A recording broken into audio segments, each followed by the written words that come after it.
kita juga sadar sejak 2018 ya, 2019 kita punya masalah dengan merosotnya kesejahteraan kelompok menengah. Jumlahnya memang besar, tapi masih banyak ya saudara-saudara kita di sana yang berhak dan perlu tapi nggak dapat, Mas. Iya. Ini bahaya bukan hanya untuk kemudian bicara kesejahteraan, Mas. Yang sebetulnya banyak di negara-negara lain jadi awal dari reformasi atau bahkan gejolak sosial. Presiden punya concern besar terhadap human capital, karena itu MBG dikedepankan. Tapi masalah human capital itu bukan cuma masalah satu kali makan siang, Mas. Ya, bahkan setiap hari sekalipun dia harus kemudian dimulai dengan ibu hamilnya, kemudian pendidikannya. Kita masih punya PR besar, Mas, dari pendidikan. Resources yang sudah terlanjur terbuang. Kemudian kasus-kasus keracunan. Belum Better lagi late- yang nggak dimakan. belum sampah-sampah Waste, ya. Ini better late than nothing. Cuman harusnya presiden belajar. Para advisernya, para pembantunya harus kemudian memberikan masukan gitu. Nggak ada tuh masyarakat rakyat yang kemudian satu minta program ini dihilangkan, nggak ada.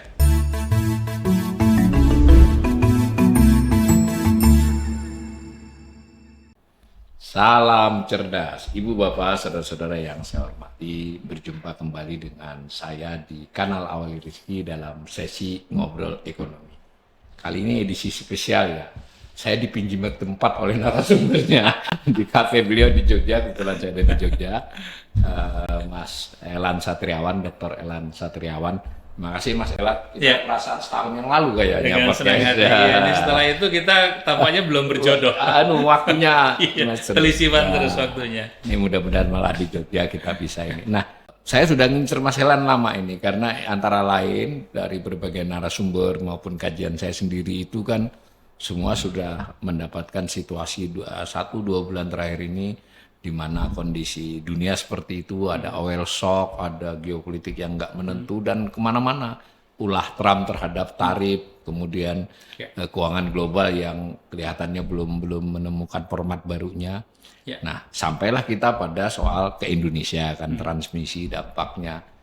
Sebagian besar narasumber saya ini untuk konfirmasi Mas ya, menyatakan harus mitigasi. Yang lebih keras sudah ini udah buruk ini. Yang netral pun bilang ini perlu persiapan. Tapi di sisi lain kelihatannya pemerintah masih yakin ya bahwa ini bisa ditangani gitu, kurang lebih begitu. Tapi itu memang harus begitu, kalau pemerintah nyerah ya nggak bisa. Yes. Karena itu saya pengen dari Mas Elan seorang akademisi ya, dari sudut pandang yang mungkin lebih objektif, tetapi izin kalau bisa sih pemirsa saya ini diberi pencerahan hal-hal yang relatif kurang terangkat. Nah, menurut saya salah satu yang kurang terangkat itu adalah kaitan ini dengan bagaimana nanti kesejahteraan masyarakat 2-3 tahun ke depan, ketimpangan, terus kan pekerjaan memang disinggung-singgung, tapi pekerjaan kan bukan soal PHK saja kan, tapi soal ya macam-macam. Nah, atau apalah yang Mas Elan menganggap itu apa sih yang sebetulnya harus kita cermati dari berbagai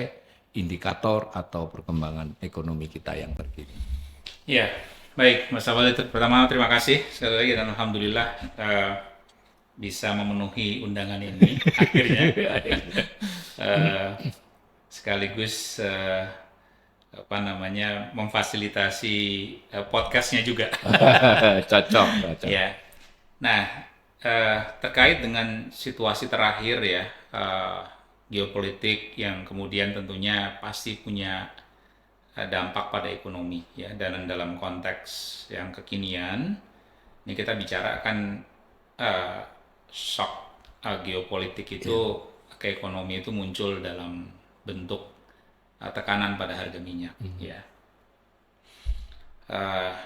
yang pasti, dan tekanan harga minyak ya itu Kemana-mana. ya. Seluruh energi ya. Harga minyak adalah salah satu asumsi utama APBN. Iya. Ya. Jadi dan kita net importir. Iya. Ya, jadi begitu kemudian harga minyak naik, ya pasti ada asumsi yang ada implikasi budget, ya. Antara lain subsidi pasti meningkat, subsidi energi, subsidi minyak ya. Dan itu memberi tekanan terhadap APBN. Nah, bicara masalah tekanan harga minyak ya, tekanan fiskal yang sumbernya adalah harga minyak, sebetulnya ini bukan yang pertama ya. Jadi kalau kita lihat ke belakang misalnya pasca reformasi lah Udah ya. berkali-kali. Udah beberapa kali ya. Harusnya pengalaman dong. Ya, harusnya kita belajar dari sejarah gitu ya. Paling enggak yang kalau kita lihat yang bisa kita ambil lah dari media ya. Saya kira pemirsa semua di rumah bisa Google ya. Tahun 2005 misalnya. Tahun 2005 zaman pemerintahan SBY JK itu ada tekanan harga minyak internasional ya, dan langkah yang kemudian diambil adalah memang melakukan rasionalisasi subsidi ya, penyesuaian subsidi untuk kemudian subsidi itu bisa diterima ya dalam batas tertentu ya, tapi di sisi lain nggak mengorbankan masyarakat, karena memang harus diakui kalau ketika harga minyak itu naik ya, bukan masalah sekedar harga minyak yang naik, tapi kemudian merembet kemana-mana karena minyak menjadi bahan bakar dari banyak sektor ya. Nah, dan kita pada waktu itu sadar banget, dan sampai sekarang sebetulnya sadar bahwa yang bicara subsidi minyak dan secara umum subsidi energi, apakah itu LPG, listrik, ini kita bicara mekanisme subsidi yang regresif, Mas. Ya, regresif dalam arti karena mekanisme subsidinya masih subsidi barang. Jadi mereka yang kemudian punya kemampuan membeli ikut tersubsidi dan bahkan lebih besar, Mas, gitu. Ya. Dan sejak lama ya, sejak awal 2000 itu ketika Indonesia sudah bergeser menjadi net importer, warning ini sebetulnya sudah kemudian diangkat kemana-mana, bahwa kita seharusnya itu kemudian melakukan reformasi subsidi. Ya. Dari yang sifatnya barang menjadi yang sifatnya orang. Dan itu mulai dilakukan ya tahun 2005 itu. Dilanjutkan kemudian 2013 ya. Kembali kemudian karena tekanan harga minyak, kemudian di awal pemerintahan Jokowi di 2016 ya. Nah, jadi ini yang sebetulnya momentum seharusnya diteruskan. Walaupun saya paham ya, ini memang situasinya sekarang pelik ya. Harus hati-hati. Jadi harus dihitung betul. Kenapa saya katakan pelik ya? Karena memang harus diakui bahwa ada isu kesejahteraan yang memang harus ditimbang pemerintah. Ya, untuk memang tidak serta-merta ya langsung kemudian hilangkan subsidi energi ya, atau subsidi minyak. Tetapi ini sebetulnya harus dilakukan, Mas. Ini memang pil pahit ya. Nah, dilakukan kemudian secara gradual ya, dan kemudian saving yang kemudian diperoleh dari pemotongan subsidi minyak direalokasi kepada subsidi yang lebih targeted ya. Nah, mungkin pertanyaannya, bukankah bansos segala itu sudah 500 triliun? Sudah jalan lah. Ya, perlindungan sosial tuh anggarannya kan sejak awal 2020 tuh 500 triliun, sekitar 500 triliun. Betul.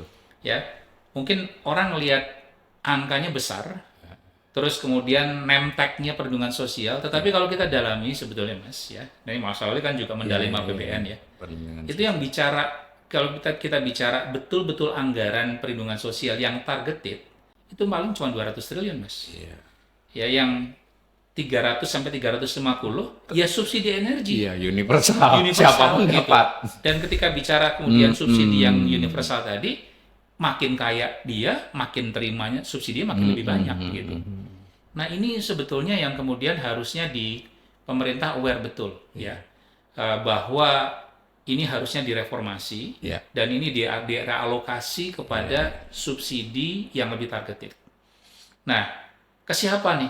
Kan penerima bansos sudah, kalau kita bicara PKH itu udah sekitar 10 juta. Ya. Program sembako udah sekitar hampir 20 juta. Ya, itu udah banyak. Ya, si PBI JKN itu udah sekitar hampir 100 juta. Ya.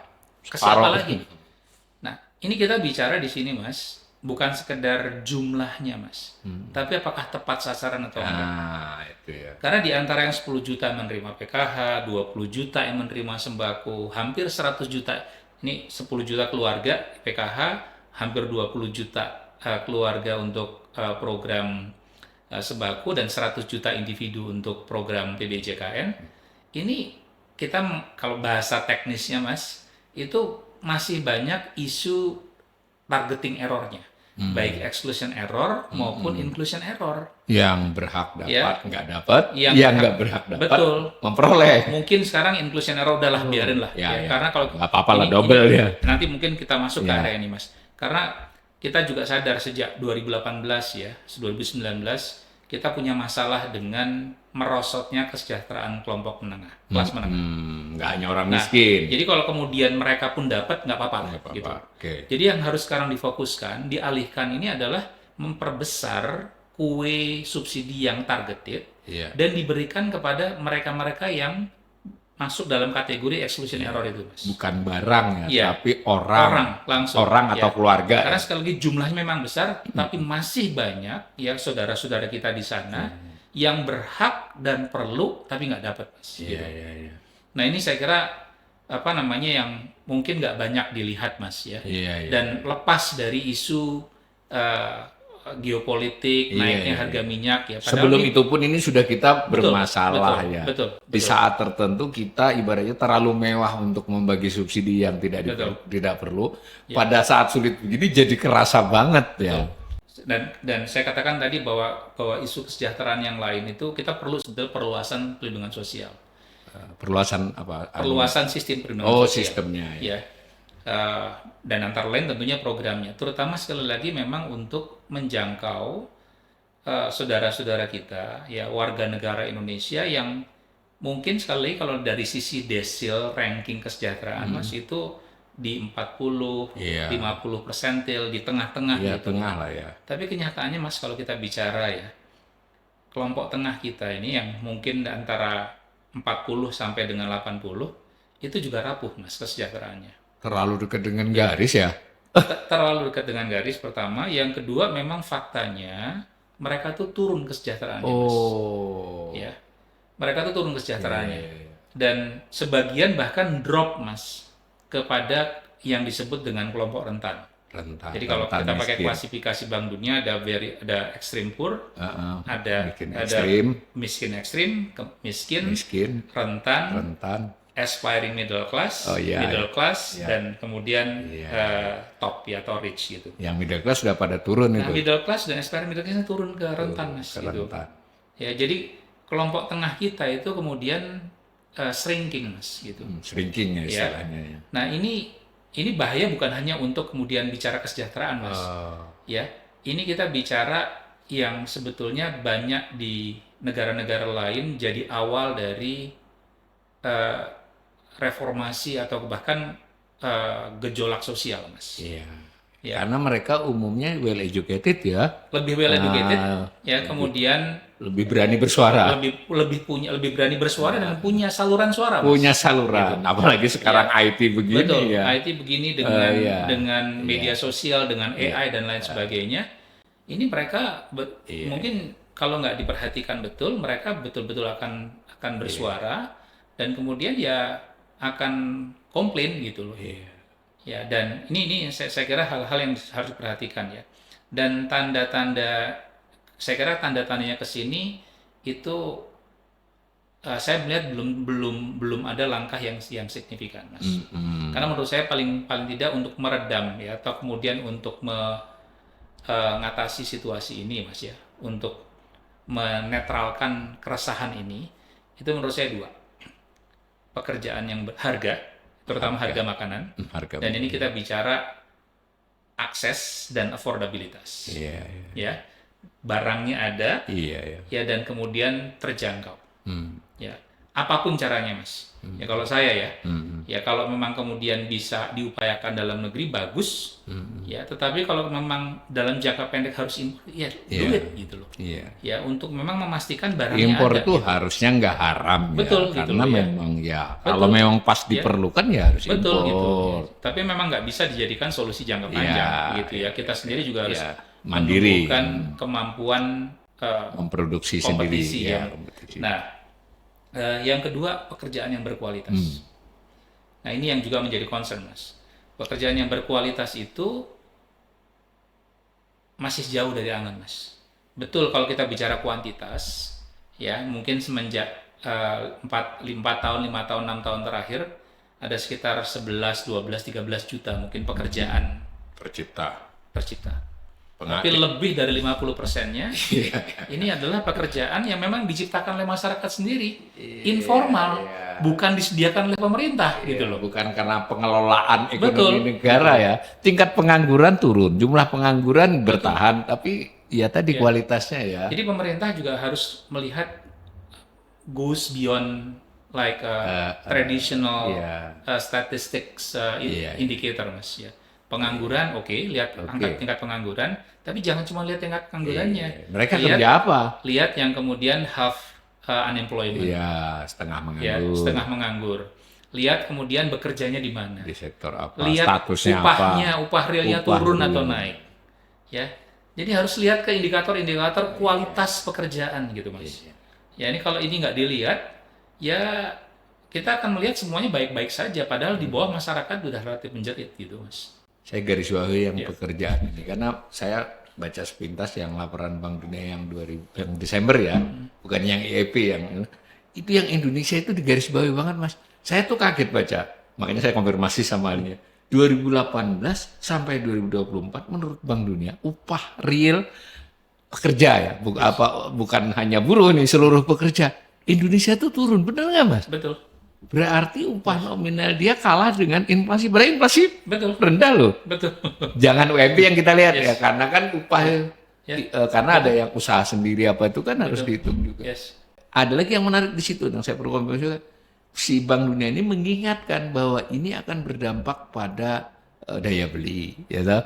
Dan menarik lagi kepada produktivitas juga. Dia kan kayak spiral. Dia sebut di situ si mereka yang lebih profesional itu bersedia dibayar dengan upah yang lebih rendah loh. Saya kaget, Pak. Nanti saya tanyakan Mas Ella. Ini kelihatannya bukan temuan sembarangan loh, Mas. Artinya ini catatan-catatan yang serius ya kan paralel dengan punya sampean tadi. Yes. Gimana Mas itu kalau Pak Ben melihat harusnya itu ya apalah kebijakan atau ya kalau menurut saya ketika kalangan yang lebih educated ya sudah kemudian menerima pekerjaan itu kan. yang lebih rendah, yang upahnya lebih kecil, itu out of desperate, Mas. Ya, karena ini situasi berbeda dengan ada dalam apa namanya, dalam situasi tertentu pengangguran mungkin naik, tapi lebih disebabkan oleh voluntarily unemployment. Sukarela. Dia nggak terima. Dia nggak terima. Saya mau digaji di situ. Iya, saya nggak mau. Saya nggak mau gitu loh. Kalau ini mungkin sekolah lagi atau kemudian dia nganggur dulu aja gitu. Karena masih ada tabungan. Nah, tapi kalau kemudian dia akhirnya rela mengambil pekerjaan yang lebih rendah, karena itu ya out of desperate, Mas.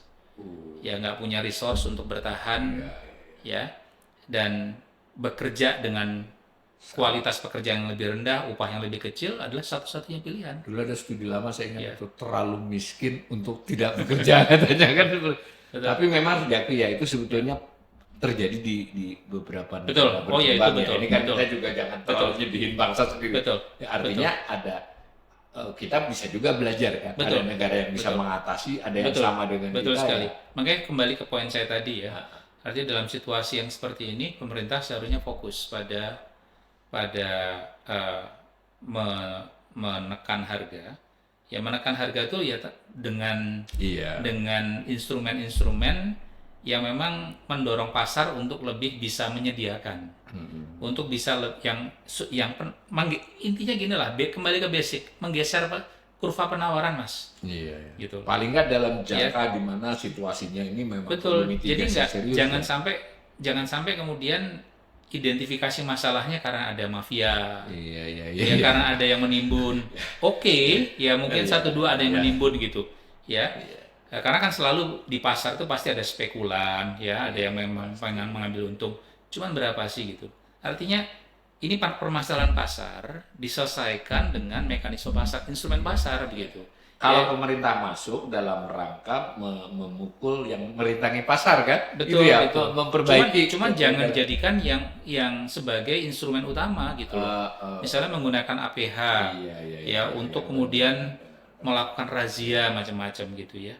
Ya sediakan dulu. Iya. Ya isu pasar itu apa sih sebetulnya Mas? Iya, iya. Satu kemudian kemampuan untuk mensuplai ya barang, dan yang kedua berproduksi dan mensuplai barang. Yang kedua adalah tata niaganya, distribusinya Mas. Iya.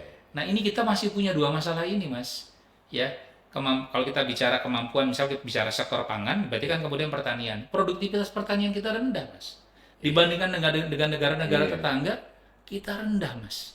Ya, kita bukan hanya bicara padi ya, bicara bahkan sawit aja yang kemudian Indonesia lahannya termasuk yang paling luas di dunia, sama Malaysia aja produktivitas kalah Produktivitas ya. ini. Jadi masalahnya di situ. Yang kedua kemudian pada distribusi, ya biaya distribusi kita masih tinggi, logistical cost kita masih tinggi, ini diselesaikan gitu ya. Nah, kalau ini kemudian bisa diselesaikan, menurut saya kemudian kita bisa paling nggak ya menurunkan harga lah, gitu, lebih kompetitif, lebih affordable. Ya, yang kedua ya pekerjaan, gitu. Jadi kembali ke situ aja menurut saya, Mas. Ini sebenarnya sesuai textbook, Betul. Bapak. Betul. Karena kalau yang belajar pengantar ekonomi, tujuan makroekonomi itu 4 kan. Yang satu output pertumbuhan ekonomi, yang kedua harga inflasi, yang ketiga tingkat pengangguran, dan keempat baru internasional. Ini dua ini jangan sampai pemerintah di tujuan pertama saja ya, kira-kira gitu. Nah, tapi saya jadi tertarik juga kalau digarisbawahi soal harga, soal ini kan kadang suasananya itu, kita udah terlanjur swasembada gitu kan, agak gengsi ngimpor. Jadi ini fair saja, artinya dari sisi akademis, ya ngimpor itu harusnya nggak apa-apa kan? Ya swasembada itu kan kemudian kalau kita bicara swasembada ya itu kan sebetulnya harus dipahami ini kondisi dinamis. Swasembada pada satu saat bukan berarti seterusnya swasembada. Ya kita pernah swasembada beras di tahun 84. Ya setelah itu impor juga nggak apa-apa gitu loh. Intinya kalau situasi saat ini, Mas Elan ini benar-benar mengingatkan bahwa harga, lebih khusus lagi harga pangan, nggak hanya beras ya. Ini sangat krusial. Karena ya Mas Oli tahu betul ya bahwa kemudian kita nggak harus bicara krisis global, nggak harus bicara krisis seperti COVID kemarin. Ini nggak ada krisis ya, nggak ada angin, nggak ada api. Kalau harga beras naik, kemiskinan naik, Mas. Karena dia memang karena komponen utama dalam garis kemiskinan itu adalah kalau yang non makanan si bensin, kalau saya nggak salah nomor 2-nya kan. Betul. Berarti kalau yang diciptakan rokok. Kalau ini digabung, berarti di situ salah satu kuncinya ya. Nah, jadi memang pemerintah harusnya punya kepentingan untuk memang menjaga harga pangan, dan kalau untuk yang paling bawah memang kemudian beras gitu. Karena kalau begitu harga beras naik, dia memukul memukul kelompok miskin dari dua sisi. Pertama, garis kemiskinannya naik. Kemudian kedua, orang miskinnya lebih bisa lebih hanya akan bisa kemudian membeli beras lebih sedikit. Ya, sehingga kemudian bisa turun status kesejahteraannya gitu, dan kemiskinan naik, Mas. Gitu. Dan kalau dilihat sepintas gejala ini sedang terjadi ya, mungkin belum harus terkonfirmasi dengan angka, tapi kita tetap pakai data-data BPS, data-data kementerian sejauh ini. Tetapi kita juga harus terbuka pikirannya bahwa medsos itu atau berita-berita itu juga harus menjadi pertimbangan untuk membaca angka, benar nggak? Betul. Jadi kita benar-benar, menurut saya memang pangan ini benar-benar rawan loh. Mungkin banyak yang nggak ngamati inflasi, sebutlah 3, itu yang mangan ya 5 atau 6 kan? Benar ya? Betul. Kalau yang karena kan kalau bicara inflasi itu kan sebetulnya kita bicara kan average, Mas. Iya, average rata-rata selama sebulan. Betul. Nanti surveinya hari mana ada hari-hari di mana kemudian lebih tinggi. Ada wilayah-wilayah yang lebih tinggi daripada nasional. Ditanya tuh sebuah rumah, ada ibu-ibu, Pak kayaknya inflasi nggak sih? Mungkin pas ibu ke pasar harganya lagi tinggi. Kadang average itu begitu ya. Betul. Meskipun bercanda benar gitu ya. Betul gitu. Nah, kita tetap pakai angka inflasi itu. Betul. Tapi faktanya kita harus memilah makanan. Lalu makanan yang lebih khusus lagi yang tadi masuk kepada garis kemiskinannya. Betul. Artinya ini Mas Elan betul-betul menggarisbawahi pemerintah harus hati-hati dengan soal harga ini ya. Nah, terus yang tadi satunya lagi kembali ke, saya masih tetap penasaran soal pengangguran, pekerjaan. Jadi Ini kan jadi rumit, Mas. Karena di satu sisi kita merasakan pekerjaan ini, ya tadi kan, upah realnya turun. Tapi kalau dunia usaha diminta naikin, atau, oh tadi lebih banyak karena sektor non formalnya, bukan karena perusahaannya. Gimana dijelasin, Mas? Menurut saya ya kalau kita bicara job creation, Mas ya. Ya artinya memang kemudian membuat kebijakan-kebijakan yang memang bisa mengincentivize ya para investor ya baik dalam maupun luar negeri untuk memang invest. Karena gini, rumusnya menurut saya satu, Mas ya. Pemerintah nggak akan bisa melakukan semuanya sendiri ya lewat APBN. Begitu ketika bicara mengenai job creation. Ya, makanya saya bilang oke lah pemerintah ya apa namanya dalam situasi krisis ya seperti kalau kita belajar dari buku teks ya, itu Dia kan berperan lebih besar kalau krisis. itu kan memang kemudian ketika swastanya mati krisis ya pemerintah dengan rumus Keynes memang kemudian bisa mendongkrak pasar, bisa mendongkrak perekonomian lewat belanja pemerintah. Cuman pola itu nggak bisa digunakan terus-menerus gitu loh. Apalagi kita sumber daya sudah terbatas. Jadi strategi, apalagi betul ya dalam situasi yang sekarang ya fiskal kita terbatas. Dalam situasi sekarang maka pemerintah harus betul-betul arif, harus betul-betul bijaksana di dalam memastikan bahwa sumber daya APBN yang digunakan itu adalah untuk menstimulan, Mas. Ya, untuk mengincentivize ya sektor non pemerintah ya private sector untuk kemudian mereka invest gitu. Ya. Iklim investasi ya. Betul. Ya, apakah lewat kebijakan fiskalnya maupun lewat kebijakan non fiskalnya termasuk misalnya aturan-aturan yang lebih ramah ya, lebih kepastian. Betul. Karena digarisbawahi banget tuh di semua laporan belakangan pasti ini. Mas, dari dulu ya. Dari dulu ya. Dari dulu. Kita dianggap adalah negara yang suka merubah-rubah peraturan. Betul. Itu benar ya, Mas? Kalau kita bicara misalnya kayak Vietnam dan Cina. Ini kan dua negara sosialis, Mas. Ya. Mereka komunis gitu. Cuman apa yang membuat mereka itu kemudian lebih disukai oleh para investor? Karena certainty, Mas. Kepastian. Karena kepastian gitu loh.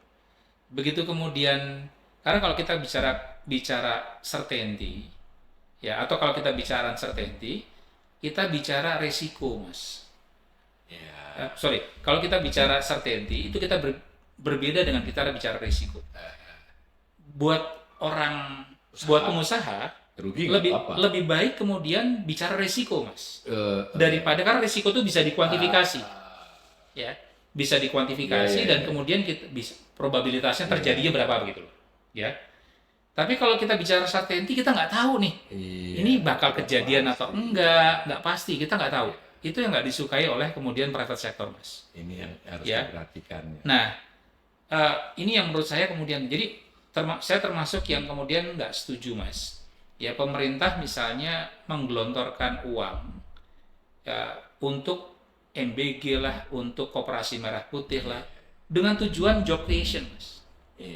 Ya, job creation ya kemudian serahkan kemudian kepada itu instrumennya nggak tepat. Betul gitu loh. Ya, jadi kalau bicara job creation itu bicara kemudian private sector utamanya.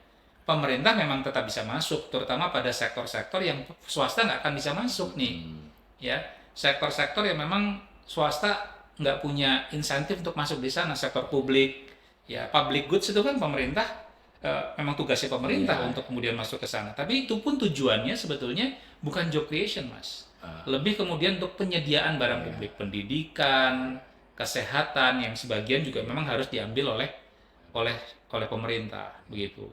Saya ingat dulu sampai juga salah satu yang berpendapat itu, ya ini soalnya adalah pengelolaan ekonomi terindikasi misalokasi sumber dayanya lebih khusus lagi dalam konteks negara gitu. Bener nggak itu?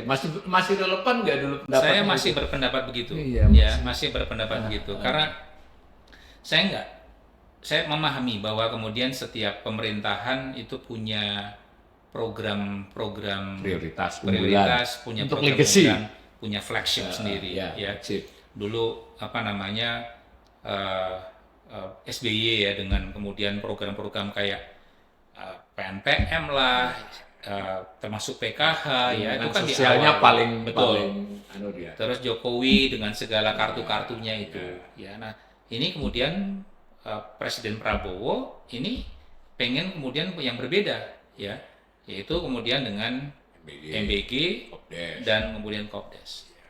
Tapi kalau kita bicara dua program ini kan nggak ada sebetulnya tantangan utama ya, kritik dan tantangan terhadap dua program ini ya, terutama khususnya MBG ini bukan kepada programnya mas, tetapi kemudian pada desain mulai delivery dan skala ya.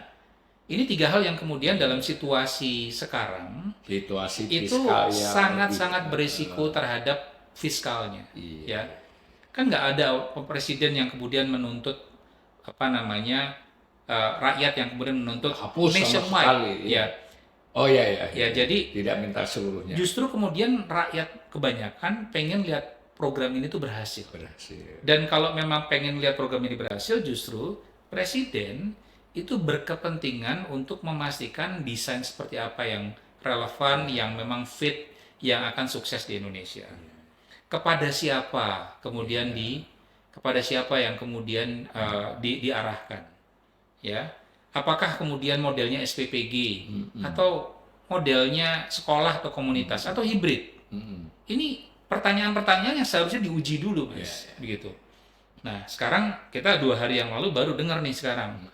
Setelah mungkin berapa bulan, sejak Januari kan, ya program ini jalan, bahwa sejak tahun lalu mas ya, tapi tahun ini kan yang masif betul, bahwa kemudian programnya akhirnya ditargetkan kepada mereka yang membutuhkan. Lihat mas, resources yang sudah terlanjur terbuang, ya, kemudian kasus-kasus keracunan, ya belum lagi yang nggak dimakan, belum sampah ya. Ini better late than nothing. Cuman harusnya presiden belajar ya, para advisernya, para pembantunya harus kemudian memberikan masukan gitu loh. Nggak ada tuh masyarakat rakyat yang kemudian satu minta program ini dihilangkan, nggak ada. Yang kedua ya, kemudian cuman bicara masalah desain yang baik, delivery yang baik, dan kemudian diarahkan pada mereka yang membutuhkan. Kalau itu kemudian dilakukan, saya yakin mas gitu, bahwa kemudian program ini juga bisa berhasil, karena kita lihat pembelajaran di banyak tempat mas. Tapi ini jadi contoh apa yang dimaksud dengan misalokasi sumber daya ya. Karena ini kan kita bicara 335 triliun mas, dan ini nggak usah PhD mas, this is not rocket science. Begitu kita bicara 335 triliun atau whatever yang sekarang sudah direvisi angkanya. Ini dimasukkan ke dalam alokasi 20% pendidikan. Ini kan nggak usah sekolah tinggi-tinggi untuk kemudian tahu bahwa tahun lalu kemudian 20% pendidikan itu sekitar 700-an triliun juga. Sekarang itu kemudian nggak ada MBG. Sekarang 750-an triliun ada MBG, 300-an triliun. Pasti kan ada kemudian pendidikan, item-item pendidikan yang kemudian hilang.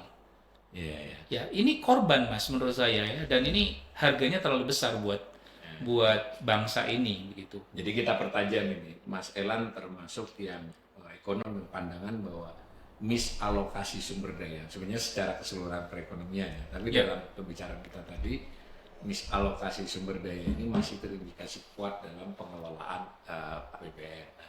Atau kalau udah dengan penjelasan tadi, nah untuk penutup kembali ke topik awal tadi, nah subsidi ini kan sensitif, subsidi energi deh kita batasi, sebetulnya subsidi kur juga iya loh mas, betul. Itu dua-duanya.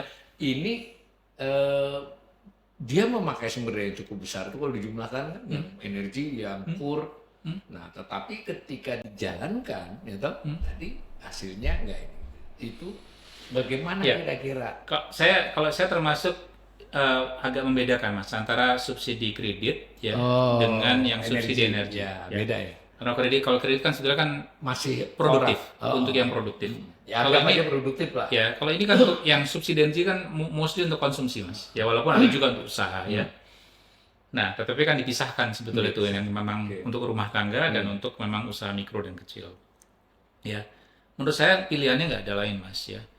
Eh, semua reasoning, semua pertimbangan-pertimbangan rasional ini mengarahkan bahwa subsidi energi model barang, subsidi barang ini harus kemudian direform, Mas. Direform. Dan sebetulnya sudah Dimulai. sudah dimulai dan semua, saya pernah di dalam pemerintahan, Mas.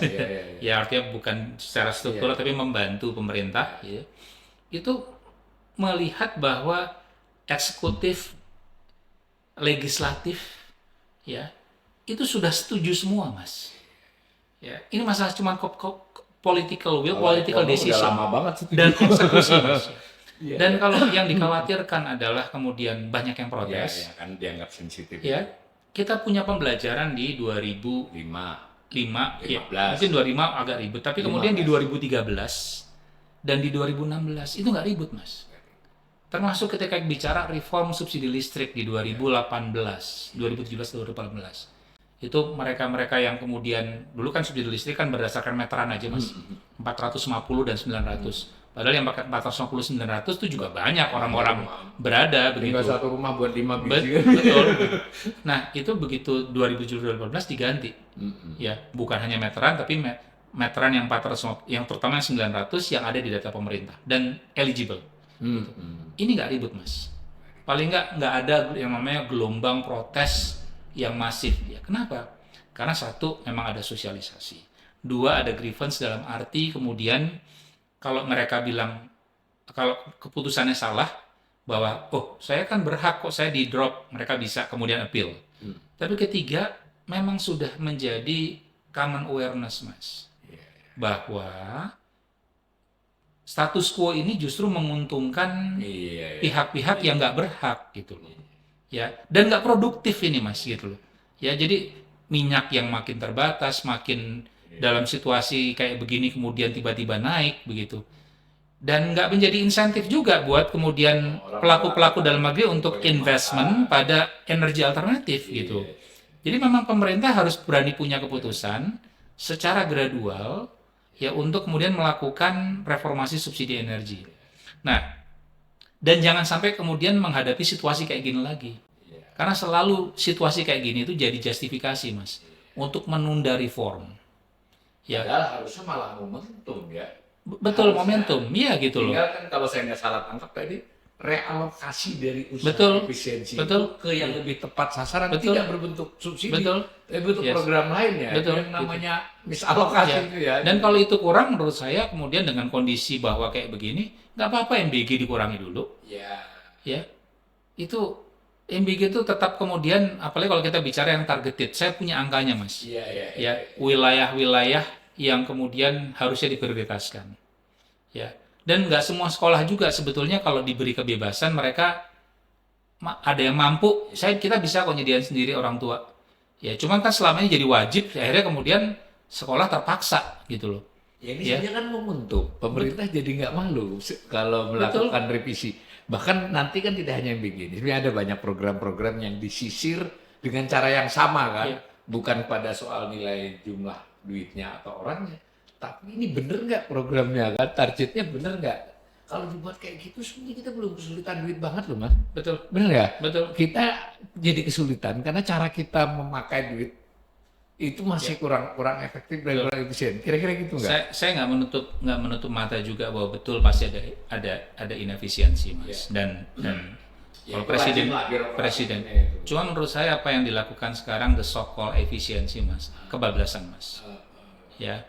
Dan ini menurut saya bisa backfire, ya, memperlambat ekonomi, ya, karena kalau kita lihat, Mas, itu yang Pemda itu ya dalam tanda petik ya cenderung akhirnya kemudian nggak melakukan banyak hal gitu, karena kegiatan-kegiatan anggaran-anggaran yang sebetulnya buat kegiatan produktif dikurangi gitu, ya. Sekarang Mas Awali tahu banget gitu dia, anggaran infrastruktur berapa sih, Mas? Berapa persennya dari kemudian MBG, ya, apakah infrastruktur yang sebetulnya bukan hanya membangun masalah konektivitas, tapi memberikan pekerjaan, Mas. Ya. Itu memang Dan multiplier efeknya itu kan luar biasa. Apakah kemudian lebih tidak penting ketimbang MBG gitu. Ini kan sama-sama penting gitu loh. Nah, kalau kita ekonomi itu kan kalau bicara kalau sama-sama penting ya kemudian cari yang optimal, bukan mengalahkan yang satu gitu loh. Ya. Jadi sudah jelas kita memiliki keterbatasan sumber daya. Kita punya banyak mau, ya toh? Ya. Tinggal dipilih kan, dihitung ini. Betul. Dengan sumber daya yang ada mana yang optimal. Ini kan yang menggelisahkan ekonomi itu adalah ya bagaimana mungkin TKD dikalahkan MBG, gampangnya kan begitu toh. Yes. Nah, seperti itu ya. Berarti kalau saya simpulkan nanti ditambah komentar penutup dari sampean, Mas Elani satu sangat menekankan betul dalam kondisi seperti ini pemerintah betul-betul harus dengan sangat serius mencermati, mengelola dengan segala cara bagaimana harga tidak melonjak terlalu jauh dan khususnya barang-barang yang terkait kebutuhan mayoritas rakyat. Yang kedua, meskipun tanpa krisis pun kita sudah mulai bermasalah dengan lapangan kerja, job creation, di mana tidak hanya soal orang bekerja, tapi pekerjaan yang layak. Kan ada istilahnya kan itu. Dan formal. Sedapat mungkin begitu. Dan itu artinya adalah pemerintah harus memberi ruang yang cukup besar kepada swasta dan menciptakan iklim yang pas buat mereka. Nah, yang kemudian yang soal subsidi kita garis bawahi bahwa ya ini harus, sekalipun ini sensitif, di situ tantangan kebijakannya kan, bagaimana reformasi subsidi, tetapi pada saat yang bersamaan reaksi bisa bukan diredam ya, artinya karena dia dapat kembalian yang lebih manfaat. Nah, yang terakhir yang saya tangkap juga dari Mas Elan, secara keseluruhan dilihat dari semua ini, memang urusannya adalah bagaimana alokasi sumber daya yang optimal dari APBN. Penutupnya apa Mas dari semua ini?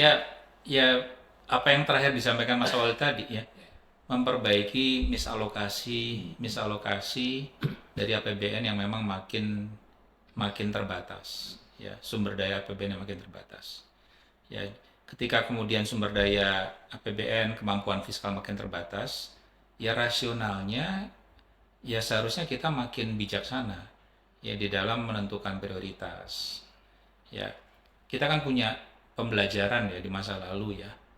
Ketika bicara masalah infrastruktur, dan kalau bicara infrastruktur bukan masalah cuman sekedar tol Mas ya. Bukan cuman sekedar bisa bicara masalah jalan, tapi infrastruktur pendidikan, kesehatan. Ya yang memang kemudian ini menyangkut kualitas dari human capital. Ini kita punya PR besar di sana gitu. Jadi begitu kemudian ini dikurangin, ini adalah refleksi dari misalokasi tersebut. Gitu. Presiden baru ya, pemerintahan baru ini itu dengan sangat bisa tetap bisa melaksanakan prioritas mereka tanpa mengorbankan prioritas-prioritas penting lainnya. Ya, apakah itu kemudian pembangunan daerah, ya, pembangunan infrastruktur. Bukan hanya fisik transport ya, tapi kemudian pendidikan dan kesehatannya. Karena Presiden punya concern besar terhadap human capital, karena itu MBG dikedepankan. Tapi masalah human capital itu bukan cuma masalah satu kali makan siang, Mas. Ya, nggak bisa diselesaikan hanya kemudian dengan satu kali makan siang. Ya, bahkan setiap hari sekalipun. Ya. Dia harus kemudian dimulai dengan ibu hamilnya, ya, untuk memastikan bahwa ibu hamil itu terproteksi, terutama dari kalangan bawah. Kemudian pendidikannya, kita masih punya PR besar Mas dari pendidikan. Bahkan begitu bicara infrastruktur pendidikan, masih banyak sekolah yang bukan hanya bangunannya nggak layak, tetapi kemudian fasilitasnya, ya, dan kualitasnya juga. Ya, kalau studi-studi yang kemudian dilakukan oleh banyak lembaga, kita punya masalah dengan kualitas pembelajaran. Makanya PISA kita kemudian rendah. Ya. Nah, ini yang saya kira kemudian perbaikan misalokasi. Itu yang kemudian penting, ya. Presiden tetap bisa, pemerintahan baru tetap bisa melaksanakan prioritas mereka, memenuhi janjinya, tetapi dengan tetap bisa memprioritaskan juga pada memang pembangunan yang memang sudah berdampak dan dibutuhkan oleh ekonomi dan bangsa ini. Demikian ya pemirsa, kita sudah dapat banyak gambaran dari Mas Elan. Terima kasih Mas Elan. Sama-sama, dengan senang hati. Mas Amal. Nanti next time bisa di sini lagi atau saya mampir ke Jakarta lagi. Tetap mampir.